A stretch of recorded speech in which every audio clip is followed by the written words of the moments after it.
Okay, the velocity is simple. Just differentiate the function. This is a position function, so velocity is the derivative.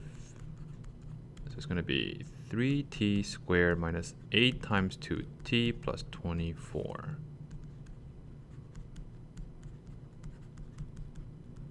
Okay. Velocity after 1 second. So just plug in 1.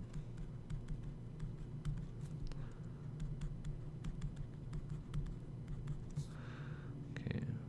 What is the velocity at rest? That's looking for time when this is equal to 0.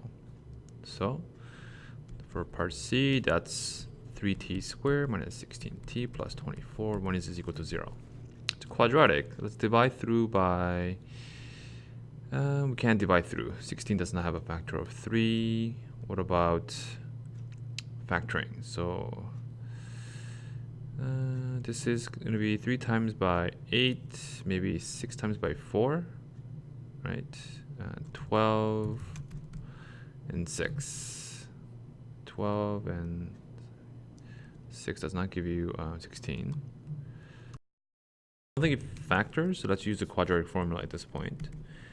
Minus b, so positive 16 plus minus 16 squared minus 4ac. Right, a is 3 and c is 24 all over 2a. So this actually gives you a negative value, so there's actually no time, right? No time where the velocity is going to be 0. Okay, so there's no solution for this. So the particle is never at rest. When is the particle moving in the positive direction? Okay. So it was never 0, so it's going to be always negative or always positive. Now if I just plug in 0, I get positive. So this is always positive. Okay, always. As long as t is greater than or equal to 0. Okay, E, the total distance traveled for the first 6 seconds. So that's just going to be f at... because it's always moving forward, so all you have to do is get f at 6 minus f at 0. Okay, it's not this simple when it's not always moving forward, okay, or always moving upwards. So let's plug it in.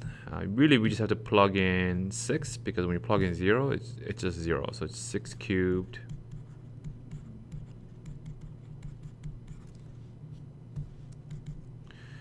You can factor out a 6. That's 36 minus 48 plus 24. 50. This is 50. 60 minus 48, right, is 12. So that's 72. Okay, so this was in feet. 72 feet. Okay, E, F. So let's see this. So because we already established that velocity is always positive for F, I mean it's always going to move forward. It's never going to turn around. Okay. Simple answer for that. G, find the acceleration. So acceleration is a derivative of v. So here it is. Let's differentiate that. We get 6t minus 16. So 6t minus 16. Acceleration after 1 second is 6 minus 16. So that's minus 10. So it is slowing down. It's going forward, but it is slowing down. That's what that means. Okay, particularly at 1 second. H, graph the position, velocity, and acceleration function from 0 to 6. Okay, so I use Desmos to just graph this. Okay, so this is, the red one is the original position function, and then the blue one is the velocity function, and the green one is acceleration function. Okay, so when is a particle speeding up? Okay, so for the last part, it's speeding up if the velocity is positive, which is always, okay, and acceleration is always also positive. So acceleration is positive after this point right there. Okay, before that it's negative. So what is that? So that's when acceleration, this is equal to 0. So it's 6t is equal to 16. T is equal to 16 over 6, which is 8 over 3.